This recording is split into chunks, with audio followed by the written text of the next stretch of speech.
My name is Mike Schroeder. I'm one of the founders of CC, and it's a great honor and pleasure for me to show you some of the things that I have collected over the years and which mean a lot to me.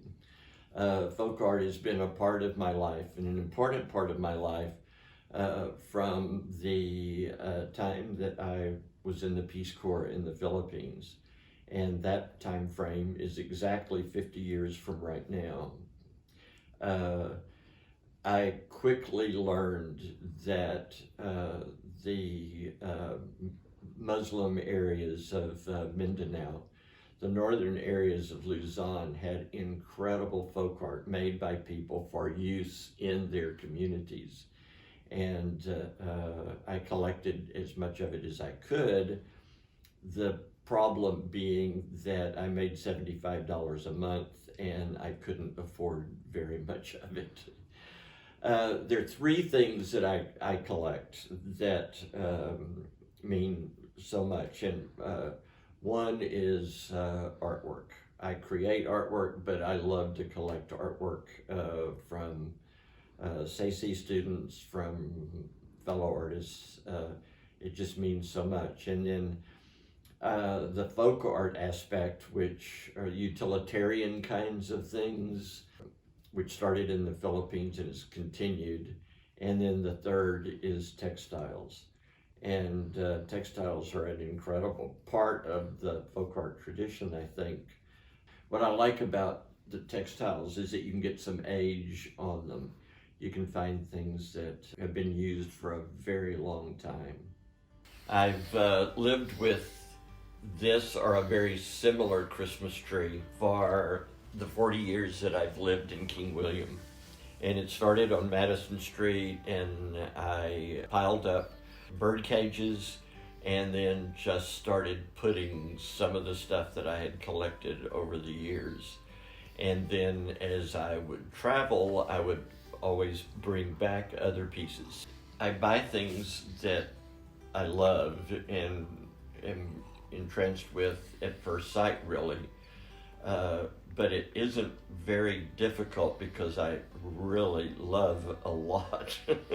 So I've just been buying things as I could over the years. One of my favorite things is a piece by Marilyn Lanfear with a child's dress made out of lead and sitting on an old antique chair. It's absolutely haunting. The problem with textiles is that they have a lot of surface area.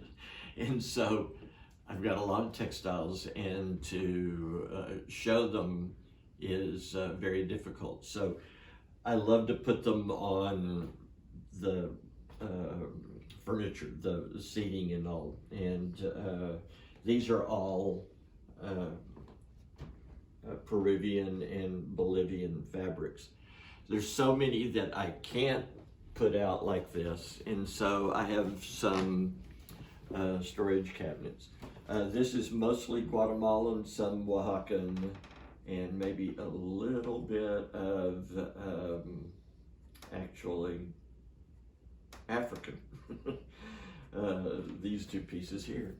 But these are pieces, once they get in this cabinet, they pretty much stay here because it's just a real pain to rework them.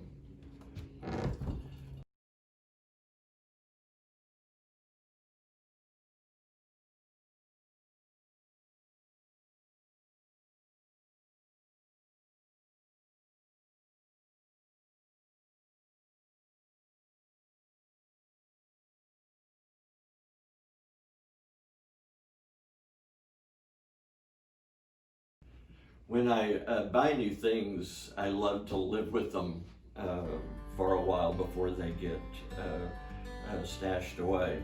And so I use this cabinet for that.